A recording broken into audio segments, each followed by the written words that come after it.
This is Mitra. I'm an authorized Italian tour guide. I'm also a virtuoso travel advisor. Today, I want to talk to you about Renaissance in Italy. What about Renaissance, Mitra, you may ask? Everything about Renaissance. Did you know that it was actually considered a revolution in its own time? That's right, it was. And this is one of the reasons why Renaissance is so important. You know what I always tell people? You don't have to love Renaissance art. I know, controversial.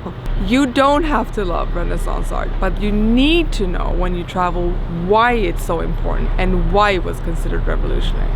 Renaissance is making an attempt to get off the ground as early as the 1200s, the 13th century. However, the Black Plague happens in Europe and everything comes to a grinding halt, and Renaissance is going to have a second attempt around the 1300s.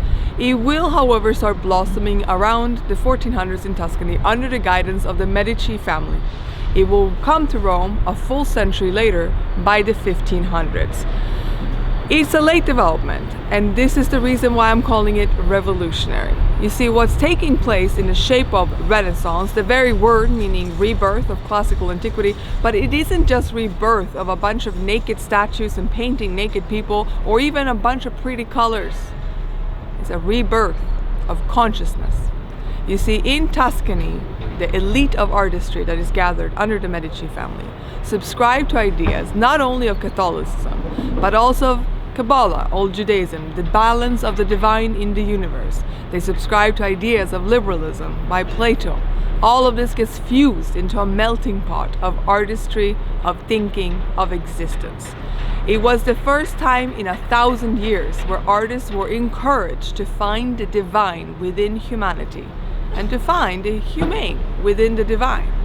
For 1,000 years, Catholic art had been fairly forbidding. No emotions allowed. You can use 3 emotions only in Catholic art. You could pray, you could bless, or you could adore.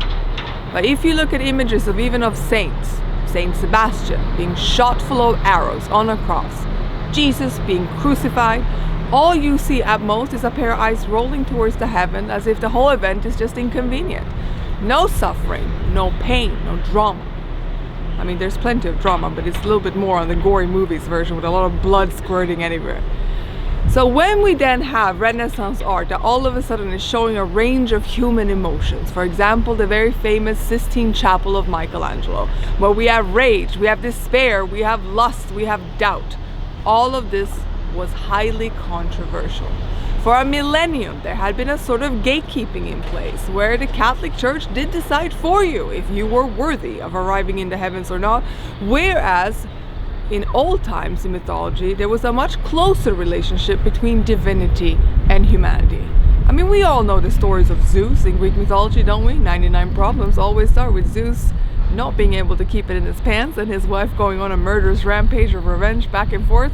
My point is, they were far more humane than the Catholic saints had presented themselves for 1,000 years. So in order to reconnect with this, one of the first steps were to also bring a closer relationship to the Virgin Mother Mary. What most people don't seem to realize is that Mary for a very long time was represented, shall we say, in a bit of a colder manner. If you look at a lot of medieval depictions of the Virgin Mother, she looks like a chair. She's very flat, not very many feminine features, tends to hold Christ right in front of her, simply indicating that she's only a vessel bringing him to earth to you.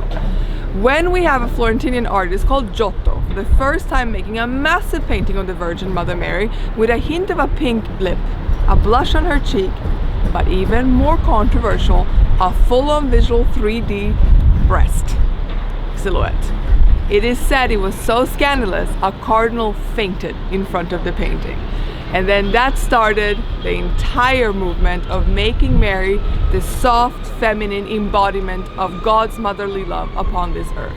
And this also changed how Christianity would be taught after Renaissance. We went from a much more condemning church that would tell you that God would punish you, that God will smite you down, you would have to cower in fear. We went to also teach you that God loves you, God nurtures you, God will protect you.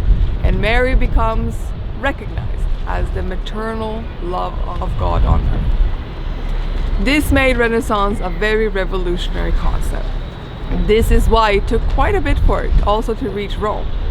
In the Sistine Chapel, what most people don't realize is that the creation of Eve is in the center of the ceiling. To put a woman in such a central position, naked on top of that, was an entirely revolutionary concept. So my friends, you don't have to love the art itself. We do 3D, that is better today, one can argue, by all events and purposes. But you must understand why it was important. It changed the world, it changed how we would think. It was a revolution that set off other revolutions. Once we have the Renaissance, we will then also see other revolutions follow. We will see the Protestant Reformation, we will see the Industrial Revolution, literal revolutions. Europe would transform in the centuries to follow the Renaissance, and that's why it's so important. If you want to know more and learn more about the impact of history and art in our society, let me know. Remember, your trips, if it's your dream, it is my job as your travel advisor to deliver it.